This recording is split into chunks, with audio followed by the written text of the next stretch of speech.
الممبار من الاكلات اللي كلنا بنحبها، بس بنستصعب قوي تنظيفه.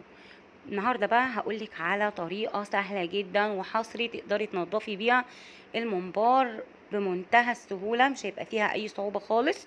حتى لو جايبة كمية كبيرة هتنضفيها على طول وهتدعيلي. قبل ما نبدأ، لو أول مرة بتشوفيني ما تنسيش لايك وشير لأصحابك بالوصفة القمر دي، وسبسكرايب وتفعل الجرس عشان يوصلك كل جديد. ويلا نبدأ ونقول بسم الله. ده ممبار بلدي، والممبار البلدي يا بنات لازم تجيبيه من عند الجزار.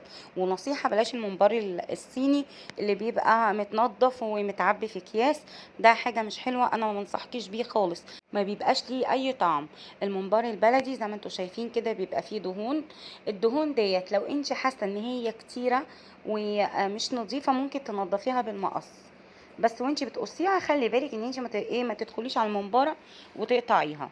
طيب انا عندي الممبار بيبقى طويل شوية، علشان اعرف انضفه بسهولة، ودي اول تكة، ان انتي بتقصيه بالمقص متساوي. ما تقصهوش لا طويل قوي ولا قصير قوي، يبقى حجمه وسط كده علشان تعرفي تحشيه، وكمان الممبرايه تبقى على قد الاكله. تمام. زي ما انتوا شايفين انا قطعته معايا بالتساوي. عايزه اقول لكم ان تقطيع الممبار بيسهل عليكي تنظيفه وكمان الحشو. زي ما انتوا شايفين كده قطعته بمنتهى السهولة وكله متساوي اهو مع بعض. تعالوا اوريكم حتة تانية هنقطعها مع بعض. بصي انتي بتمسكي الممبار من طرفها وبتحددي مقاس الممبار بتاعك قد ايه، وعلى اساس ده بتبدأي تقيسي كل القطع قد بعض. سهلة جدا عشان يبقى كله حجم واحد. وزي ما قلتلك حاولي تقطعيه وسط، لا كبير ولا صغير، بس كده. هنبدأ بقى ننضف الممبار بتاعنا. واول حاجة طبعا لازم نقلب الممبار. هنقلبه ازاي؟ بمنتهى السهولة زي ما انتوا شايفين كده.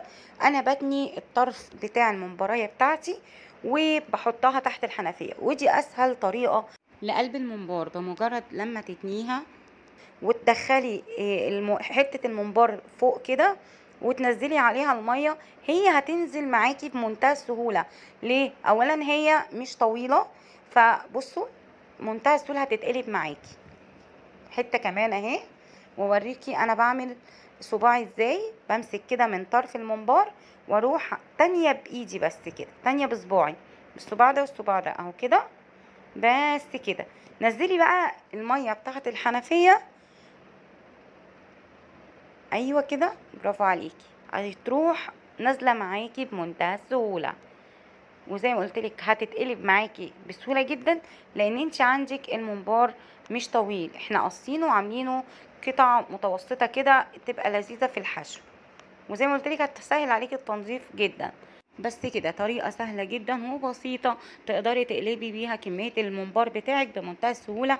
تك تك تك ورا بعض، مفيهاش اي تعقيد ولا انا مش عارفة اقلب الممبار ولا الكلام ده خالص. خلصت انا بقى الكمية بتاعتي كلها وقلبتها كلها. تعالوا بقى نشوف هننضفها ازاي. بعد ما قلبت الممبار بتاعي شطفته بقى شطفة حلوة، وهبدأ انزل بحبة ملح حلوين كده، وكمان هنزل ببيكنج باودر. والبيكنج باودر ده هيسهل عليا قوي التنظيف، كيس كده بحاله على الملح. وكمان هنزل بحبة خل. الخلطة الحلوة دي هنسيبها 10 دقايق. الخلطة دي يا بنات هتسهل معاكي التنظيف جدا جدا.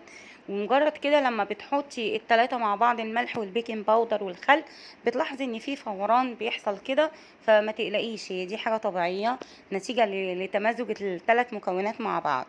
بعد كده بقى مش هتشتكي خالص من صعوبة تنظيف الممبار، اللي كل البنوتات وخصوصا العرايس الجديدة بتستصعبها جدا. مش هيبقى فيه اي مشكلة خالص، وتبقي ادعيلي. انا شايفاكي بقى يا جميلة انت، وهي اللي لسه ما حطيتيش اللايك. فين اللايك؟ يلا عشان نكمل الوصفة واقولك بقى على بقية التكات والحركات. بصوا بقى عملت ايه في الممبار. المادة اللزجة اللي فيه بتنزل معايا بايدي، بصوا بسهولة جدا، من غير سكينة ولا مقص. زي ما قلتلكم هتخلي معاكي الممبار زي الفل. حتى لو تلاحظي كده لونه بدأ يفتح معايا، نجيب بقى سلكة مواعين، سلكة مواعين يا بيبو، سلكة مواعين. اهم حاجة تكون جديدة خالص، لسه ما استخدمتهاش في اي حاجة، يعني لسه تبقي شايلاها من الورقة بتاعتها. بصراحة ربنا يبارك لها صاحبتي وحبيبتي، هي اللي قالت لي على الفكرة دي، بتستخدمها من فترة طويلة جدا، وبتخلي معاها الممبار سهل جدا في تنظيفه حتى لو كمية كبيرة. يعني بتنضف بال20 كيلو ممبار بسلكة المواعين ديت.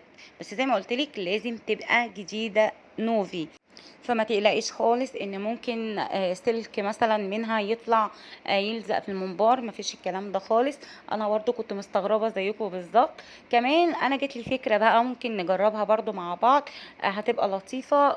ليفة المواعين الاسفنجية، بس مش الاسفنجية اللي هي سفنج بس بتكون ناعمة، لا، انا قصدي اللي هي بتكون خشنة شوية، هتسهل معاكي تنظيف المنبار.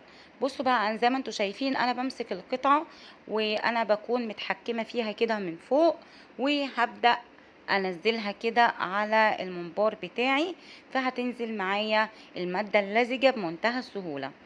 زي ما انتوا شايفين كده، ما بتاخدش معايا اقل من ثانية بالظبط، وبتبقى زي الفل. اهم حاجة امسكي المنبراية من فوق كويس جدا عشان ما يتزفلطش معاكي، وعلشان تقدري تكوني متمكنة وتسهلي عليكي عملية التنظيف. بصوا بقى، المنبراية طالعة بيضة قشطة زي الفل زي الفل، ما فيهاش اي حاجة، ولا بقى قعدنا نكحت بسكينة ولا بمقص، ولا تعبنا في التنظيف ولا الهوا. هخلص بقى الكمية بتاعتي انا كلها وهرجع لكم تاني، لان في خطوات مهمة جدا لازم نعملها عشان الممبار ما يبقاش فيه اي زفارة خالص. بعد بقى ما خلصت الكمية بتاعتي كلها، شطفته كده كم مرة تحت الحنفية حلو جدا، وبعد كده هحط عليه ملح تاني.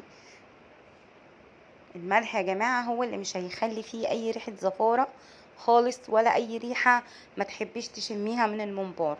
هتدعكي بقى كويس قوي الملح مع الممبار، وكمان حطي خل او ليمون، وهتسيبيه برضو في الملح بخل او ليمون 10 دقايق، وبعد كده بقى هنشطفه شطفة حلوة جدا جدا. ودي هتبقى اخر مرحلة في تنظيف الممبار، وهيطلع معاكي زي الفل من غير اي ريحة زفارة خالص. زي بقى ما انتوا شايفين كده، ده الممبار بتاعي بعد ما اتنضف، المية بتاعته كانت زي القشطة.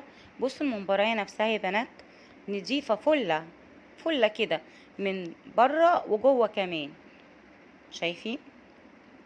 بصي زي الفل.